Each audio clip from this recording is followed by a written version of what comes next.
अरे कौन कहता है तू डायन है? भरी जवानी में विधवा हो गई, न जाने तेरे मुलायम जिस्म को कौन सुख देता होगा। मैं तो कहता हूं मेरे साथ ही चल ले। अविराज की बातें सुन उस चाय वाली औरत ने गुस्से से भरी लाल आंखों से उसे घूरा और फिर बिना उसके मुंह लगे साड़ी के आंचल से अपने गोरे बदन को ढकते हुए आगे निकल गई। बाद में अभिराज के दोस्त ही उसे समझाने लगे कि मत छेड़ उसे, डायन है वो, कहीं कुछ गड़बड़ दिया तो लेने के देने पड़ जाएंगे। दोस्तों के बीच ये सारी बातें चल ही रही थी कि इतने में अभिराज के मुंह से दर्द भरी आह निकली। उसे ऐसा लगा जैसे मानो किसी ने उसके बाल नोच लिए हो, पर जब उसने पीछे देखा तो कोई था ही नहीं। तभी उन दोस्तों में से एक दोस्त वीरेन बोला, मैंने सुना है कि डायन किसी पर काला जादू या टोटका करने के लिए उनके बाल का इस्तेमाल करती है कहीं। अरे छोड़ो बकवास बातें, न जाने तुम्हें ये डायन क्यों दिखती है। मुझे तो इसमें कुछ और ही दिख रहा है। खैर मैं निकलता हूं, मुझे देर हो रही है, तुम लोग भी निकलो। इतना कहकर अभिराज जाने के लिए कार में बैठ जाता है। उसे जाते देख वो चाय वाली भी गुस्से में थूक देती है। तभी उसे दूसरी तरफ एक बच्चा रोता हुआ दिखा, जिसे चुप कराने के लिए उस चाय वाली ने अपने आंचल से एक कार का खिलौना निकालकर उस बच्चे को दे दिया। बच्चा भी कार का खिलौना देख खुश हो गया। वो कुछ देर तो गाड़ी को निहारता रहा, फिर जोर से उसे अपनी तरफ खींचा, तेजी से आगे की ओर छोड़ देता। इसी तरह वो बच्चा गाड़ी को कभी आगे, कभी पीछे, कभी दाएं तो कभी बाएं करने लगा। जैसे जैसे वो बच्चा उस कार के साथ करता, ठीक वैसे ही वहां से दूर जा चुके अविराज की कार के साथ भी हो रहा था। मानो जैसे कार पर उसका कंट्रोल ना हो, पर यह सब कुछ अविराज की समझ से परे था। अविराज से ना गाड़ी स्लो हो पा रही थी और ना ही वो ब्रेक लगा पा रहा था। Car bus out of control होकर दाएं बाएं भागे जा रही थी। अविराज बस किसी भी तरह कार से कूदना चाह रहा था, पर वो खुद को सीट बेल्ट से अलग ही नहीं कर पा रहा था। तभी कार ने बच्चे के खिलौने को इतनी तेजी से आगे धकेल दिया कि वो सीढ़ियों से होते हुए सड़क के बीचों बीच जा पहुंचा। और इससे पहले कि वो बच्चा उस कार के पास पहुंचता, उससे पहले एक बाइक उस छोटे से कार के खिलौने को कुचलते हुए आगे निकल गई। इधर अविराज की कार भी तेजी से आगे बढ़ते हुए एक ट्रक से टकरा गई। उसकी हालत भी ऐसी हो गई थी मानो जैसे कोई अविराज की कार को कुचल गया हो, जिसमें दबकर अविराज इतना घायल हो गया कि उसकी सांसें उसका साथ छोड़ने लगी थी। और कुछ पल बाद ही अविराज उस कुचली हुई गाड़ी में ही तड़प तड़प कर मर गया। उधर वो बच्चा खिलौने वाली कार को टूटते देख रोने नहीं बल्कि जोर जोर से हंसने लगा था। देखते ही देखते अविराज के एक्सीडेंट की दर्दनाक खबर हर जगह फैल गई। सबका यही कहना था कि अविराज को इसी डायन ने मारा है जिसने पहले अपने परिवार, अपने पति और फिर दूसरे लोगों की भी जान लेने लगी है अब। दरअसल उस चाय वाली का नाम मंदिरा था। ईश्वर ने खूबसूरती तो उसे अप्सरा सी दी थी, पर साथ में फूटी किस्मत जो उसे बचपन से लेकर आज तक परेशान कर रही है। जन्म देते ही उसकी मां गुजर गई। फिर जिस बाप को उसकी देखभाल करनी चाहिए थी, उसने दारू पी पी कर खुद को खत्म कर लिया, जिसके बाद बेचारी को अनाथ हो अपने ही चाचा के घर में नौकरानी की तरह रहना पड़ा। घर का एक एक काम करने के बाद भी उसे कभी वो दर्जा नहीं मिला जो चाचा अपनी बेटियों को देते थे। सबके लिए थालियां मेज पर सजती थीं, पर उसे खाना तब मिलता जब कोई जूठा छोड़ देता। त्योहार पर भी सबके लिए नए कपड़े आते, पर मंदिरा के नसीब में बहनों के वही पुराने फटे कपड़े ही होते थे। अब तो मंदिरा को बस एक ही आस थी कि एक दिन उसकी जिंदगी में कोई ऐसा आए जो उसे एक बेहतर जिंदगी दे, पर यह भी ना हो सका क्योंकि उसकी अपनी ही चाची ने उसे शादी के नाम पर एक अधेड़ उम्र के आदमी को सिर्फ 10,000 रुपए में बेच दिया। पर मंदिरा ने इसे भी एक कड़वा सच समझ के स्वीकार कर लिया। वो सोचने लगी कि जैसा भी है तो मेरा पति ही ना। पर उसके लिए मंदिरा उसकी बीवी नहीं बल्कि कोई चीज थी जिसे वो जब चाहे किसी जानवर की तरह नोचने खसोटने लगता। इन सभी चीजों के बीच बस उसका सौतेला देवर गजराज ही था जिसे मंदिरा की फिक्र रहती। वो मंदिरा के दर्द को खुद से जोड़कर देखता था, क्योंकि सौतेला होने के कारण उसने भी बहुत कुछ झेला था। जब भी उसका भाई घर में नहीं होता तो गजराज अपनी चाय की दुकान को छोड़कर अंदर चला जाता अपनी भाभी के पास, जिससे कि उसका भी मन हल्का हो जाता था। एक दिन जब वो ऐसे ही अंदर पहुंचा तो उसने पाया कि उसकी भाभी जमीन पर लेटी हुई दर्द से करा रही है।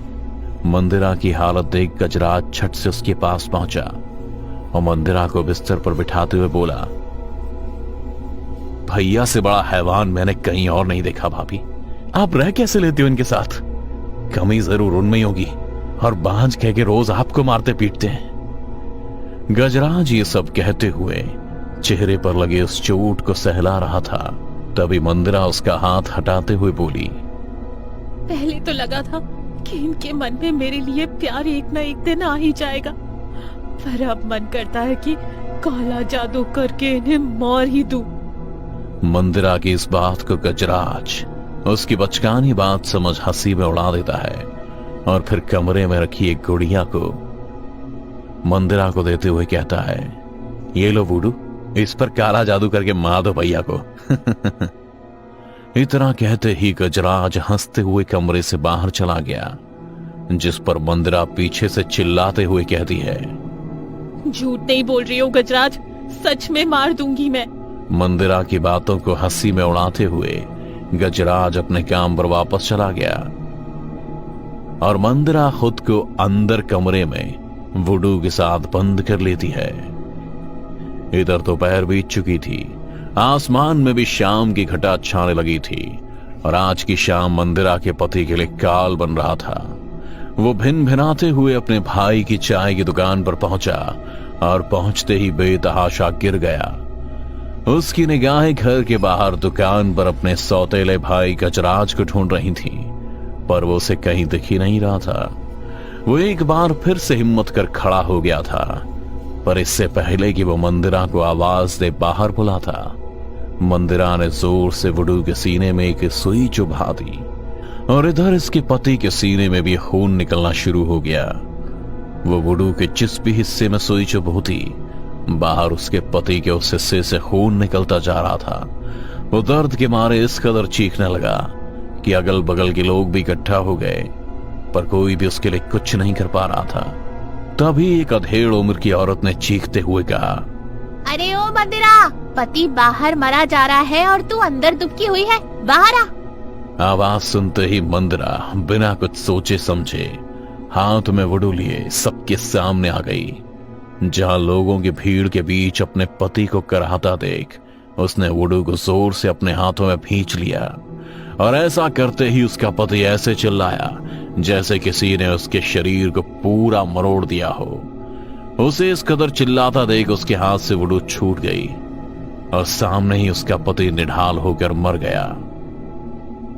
पर अधेड़ उम्र की औरत ने मंदिरा के हाथ से छूटा वो वुडू देख लिया, जिसके बाद वो सबसे चिल्लाते हुए कहने लगी, अरे मंदिरा, तू तो डायन निकली रे, खुद ही अपने पति को काला जादू कर मार दिया और दुखी होने का ढोंग कर रही है। अरे तुम लोग क्या देख रहे हो, मार के खत्म करो इस डायन को। इसने तो अपने घर को ही नहीं छोड़ा तो हमारा क्या करेगी, मारो इसे। सभी लोग मंदिरा को मारने के लिए उस पर टूट पड़े, पर तभी वहां उसका देवर गजराज आ गया। दुनिया चाहे जो बोले, पर गजराज को विश्वास था कि उसकी भाभी ने कुछ नहीं किया है, इसलिए उसने अपनी भाभी को बचा लिया और भाई का अंतिम संस्कार कर घर की जिम्मेदारी अपने हाथ में ले ली। पर लोगों के मन में मंदिरा के लिए डायन का ख्याल कभी नहीं निकला, इसलिए तो आज भी सबको यही लग रहा है कि उस अय्याश अभिराज का एक्सीडेंट मंदिरा के काले जादू की वजह से ही हुआ था, जिसके बाद सभी लोग अब मंदिरा को हमेशा खत्म करने के लिए सोच रहे थे। असल में तो उन्होंने पूरी तैयारी भी कर ली थी कि इस दुर्गाष्टमी को इधर मंदिर पर पूजा शुरू होगी और उधर वो मंदिरा को चलाकर राख कर देंगे और हमेशा हमेशा के लिए उन्हें डायन से मुक्ति मिल जाएगी। पर किसी भी गांव वाले ने इस बात की खबर गजराज या मंदिरा तक नहीं पहुंचने दी। लेकिन न जाने कैसे गजराज अनहोनी भांप चुका था। वो घर पहुंच मंदिरा को साथ ले भागने की तैयारी में था, पर तब तक बहुत देर हो चुकी थी, क्योंकि अभिराज के दोस्त मंदिरा को उठा ले चुके थे। वो लोग मंदिरा को जंगल में गघोरी के पास ले गए और उसे पेड़ से बांध दिया। फिर मारते हुए किन्हीं मंत्रों का उच्चारण करने लगे। मंदिरा चीख रही थी, चिल्ला रही थी, लेकिन किसी पर उसका कोई असर नहीं हो रहा था, ना तो उस अघोरी पर और ना ही वहां खड़े लोगों पर। तभी अघोरी ने अपनी कील वाले चाबुक को हवा में लहराया और वो उस चाबुक को मंदिरा पर दागने ही वाला था कि तभी उसका हाथ बीच हवा में ही रुक गया। कौन है वो गुस्ताख जो मुझ पर अपने माया जाल इस्तेमाल करने की गुस्ताखी कर रहा है? ये कहते ही अघोरी ने जैसे ही पीछे देखा तो उसके होश ठंडे पड़ गए, क्योंकि गजराज खुले बदन, माथे पर काला टीका लगाए और वुडू से गुथी हुई माला पहने खड़ा था, जिसे देख अघोरी ने गुस्से में कहा, गजराज तू क्यों विघ्न डाल रहा है मेरी साधना में? तू जानता नहीं डायन है ये। निर्दोष है मंदिरा, इसे छोड़ दो वरना सब मरोगे। गजराज ने इतना कहा ही था कि अभिराज का एक दोस्त उसकी तरफ अपनी जेब से चाकू निकाल कर बढ़ने लगा। वह अभिराज के ऊपर हमला करने ही वाला था कि अचानक एक तेज रोशनी चमकती है और उसकी गर्दन पीछे की ओर घूम गई। हाथ में चाकू लिए अभिराज का दोस्त बेमौत मारा गया, जिसे देखने के बाद वहां मौजूद सभी की सिट्टी पिट्टी होल हो गई और बेचारी मंदिरा तो बेसुध थी, एक टक बस गजराज को ही देखे जा रही थी। इधर गजराज ने काफी कोशिश की कि सभी प्यार से मान जाएं, पर जब किसी ने उसकी बात नहीं मानी तो अंत में ऊपर देखते हुए आंखें बंद की और कुछ बुदबुदाने लगा। फिर झटके में अपने गले से वुडू की माला निकाल उसने जैसे ही जमीन पर पटकी, वहां मौजूद सभी लोग किसी अनजान शक्ति के प्रभाव में आकर गिर पड़े और इसी के साथ जंगल में एक तेज आंधी आई और दूसरी तरफ दुर्गाष्टमी की पूजा भी मंदिर में शुरू हो गई थी। वहां गूंज रहे शंख, नगाड़े और ढोल ताशे की आवाज साफ साफ जंगल में आ रही थी, जिसकी धुन में मदमस्त हो गजराज तो जैसे उन सभी के खून का प्यासा बन गया था। जो भी मंदिरा को मारने उसकी तरफ बढ़ता, गजराज वहीं बैठे बैठे वुडू के जरिए उसका हाथ तोड़ देता तो किसी का सर ही धड़ से अलग कर देता। मंदिरा ये सब देख समझ गई थी कि वो गजराज ही था जिसने उन सभी को मारा था जो उसे तकलीफ पहुंचाना चाहते थे।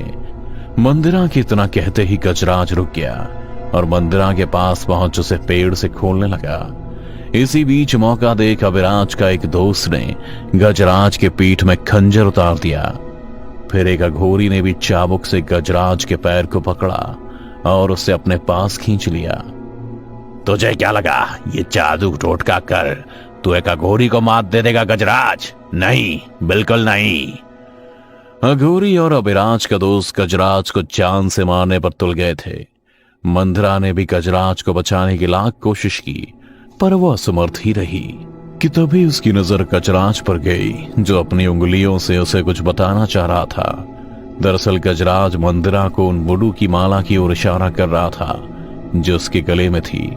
इशारा समझ मंदिरा ने पेड़ के पास ही रखे मशाल को उठाया और उस माला में जितने भी वुडू थे उन सब में आग लगा दी। वुडू में आग लगते ही सब लोग धू धू कर चलने लगे। जंगल में चारों ओर लोगों की चीखें गूंजने लगीं। लोग चिल्ला रहे थे, जलकर मर रहे थे और कुछ देर बाद ही जंगल में फिर से मौत का सन्नाटा पसर गया। सब खत्म होने के बाद मंदिरा सीधे गजराज की तरफ बढ़ी, जो अपनी आखिरी सांसें ले रहा था। मंदिरा ने जैसे ही गजराज को अपनी बाहों में भर लिया, गजराज ने अपनी पल पल बिखरती सांसों को समेटे हुए कहा, भाभी अब आपको ना कोई तकलीफ देगा और ना ही कोई डायन कहेगा। मंदिरा से इतना कह गजराज दूसरी दुनिया में जा चुका था।